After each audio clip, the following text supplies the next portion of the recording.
I have a few questions for you before we begin. How many people in this audience actually believe in the idea that the way you think has some effect on your life? That your thoughts create your life? You believe that, yes?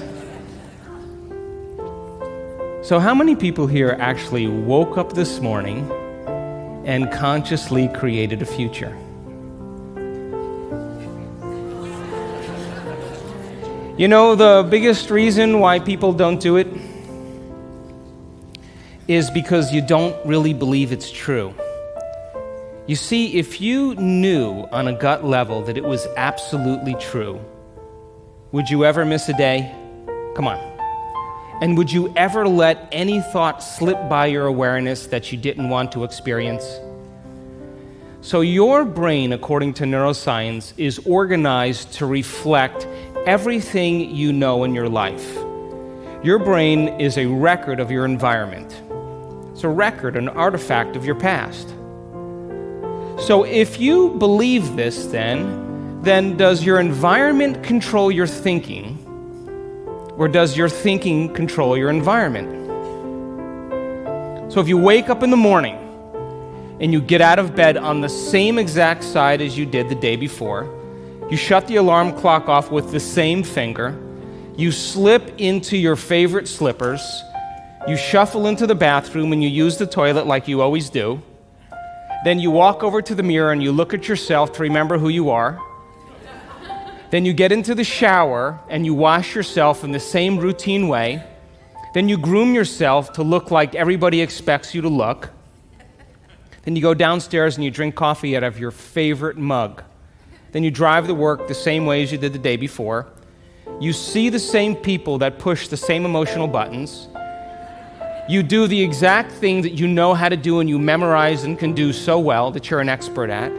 Then you hurry up and rush home so you can hurry up and check your emails, so you could hurry up and go to bed, so you can hurry up and do it all over again. Now, here's my question. Did your brain change at all that day? We could say that you were thinking the same thoughts, performing the same actions, that create the same experiences, that produce the same emotions, but secretly expecting something to change in your life. Would you agree? So then, as the environment turns on different circuits in your brain, you begin to think equal to your environment. As you see the same people and go to the same places and do the same things at the same time, it's the external environment that's turning on different circuits in your brain, causing you to think equal to everything that you know. And as long as you think equal to everything that's familiar and known to you, what do you keep creating more of? Same life. Now, the quantum law is still applying to you. You're just thinking equal to everything that you know, and you keep creating more of the same. To change, to truly change, is to think greater than your environment. And every great person in history knew this. Whether it was William Wallace or Mahatma Gandhi or Martin Luther King or Queen Elizabeth I or Joan of Arc, they all had a vision. They all had an idea. Couldn't see it, couldn't smell it, couldn't taste it, couldn't feel it, but it was alive in their mind. It was so alive in their mind that they began to live as if that reality was actually happening now. So can you believe in a future that you can't see or experience with your senses yet, but you've thought about enough times in your mind that your brain is literally changed to look like the event has already happened? Neuroscience says it's absolutely possible. Now, your personality creates your personal reality. That's it. It's that simple. And your personality is made up of how you think, how you act, and how you feel. So the present personality who's sitting here today, you, has created the present personal reality called your life. Would you agree? Would you also agree then, if you wanted to create a new personal reality, that on a fundamental level you would have to change the thoughts that you are thinking, the behaviors and habits that you're demonstrating, and the emotions that you've memorized that's become part of your identity? And most people try to create a new personal reality as the same personality, and it never works. we have to become somebody else. So then, as you keep thinking the same thoughts, performing the same actions, and living by the same experiences that produce the same emotions, there's a principle in neuroscience that says nerve cells that fire together wire together. And if you keep repeating the same states of mind and body over and over again, your brain begins to fire in the same sequences, in the same patterns and same combinations. And whenever you make your brain work in a certain way, that's called mind. Mind is the brain in action. So as you remind yourself every day who you think you are, you're causing your brain to fire in the exact same ways. And as they fire and wire in the same patterns over time, the brain moves into a very finite signature, and that's called your personality.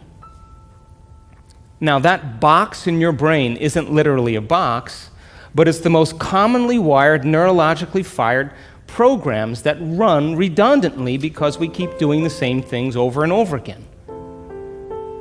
To change your mind, then, is to make the brain work in new sequences and new patterns and new combinations, to begin to make the brain work differently.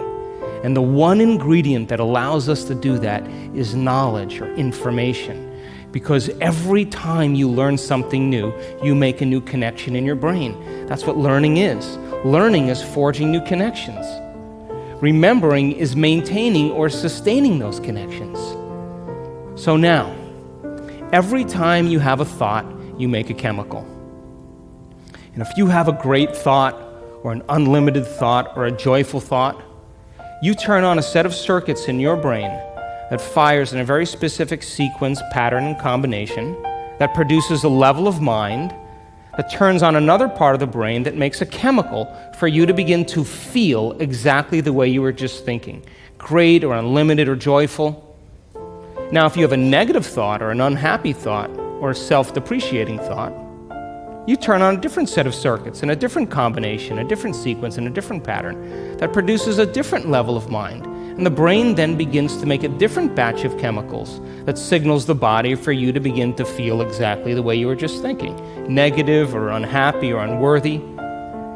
So the moment you begin to feel the way you think, because the brain is in constant communication with your body, you begin to think the way you feel, which makes more chemicals for you to feel the way you think, and then you think the way you feel, and then you feel the way you think, and then you think the way you feel. And some people do this for 20 or 30 or 40 years. Now, the redundancy of that cycle over time creates what I call a state of being. And a state of being is when your mind and body are working together, or your thoughts and feelings are aligned to a concept. So thoughts are the language of the brain, and feelings are the language of the body. And as people get caught in this cycle of thinking and feeling and feeling and thinking, over time, they condition their body to memorize that emotion as well as the conscious mind. And whenever the body knows as well as the mind, that's called a habit. A habit is when your body is the mind. Now, 95% of who you are by the time you're 35 years old is a set of memorized behaviors, set of emotional reactions, beliefs, perceptions, attitudes that run just like a computer program. So 5% of your conscious mind begins to work against 95% of what you've memorized. So the person wants to think positively, but they're feeling negatively. They want to create their dream board, and put up their future life, but they feel unworthy. That's mind and body in opposition. We have to recondition the body to a new mind. So how many people here know someone who's memorized suffering? Doesn't have to be you, it could be anybody. And you say to that person, hey, did you read the book I gave you? What do they say? No. Did you see the DVD I gave you? Oh, no. Hey, listen, we're going to go out to dinner. We're going to go see some stand-up comedy. We're going to go for a walk along the water. You want to come? No. What are they saying? I'm insisting on this neurochemical order that no person, no thing, no experience can move us from it. And we have these three brains to allow us to move into a new state of being. And the quantum field universal mind, whatever you want to call it, responds to who you're being. Not what you're thinking, not what you're feeling, but the combination of how you're thinking and how you're feeling, called a state of being. Now, most people wait for what? Crisis or trauma or disease or loss or diagnosis to really want to change. They wait to the point where the ego is brought to such a low level that they cannot go on business as usual any longer. That's when we begin to look at how we're thinking or what we believe or how we act or our attitude or what emotions we're living by. And my message is, why wait?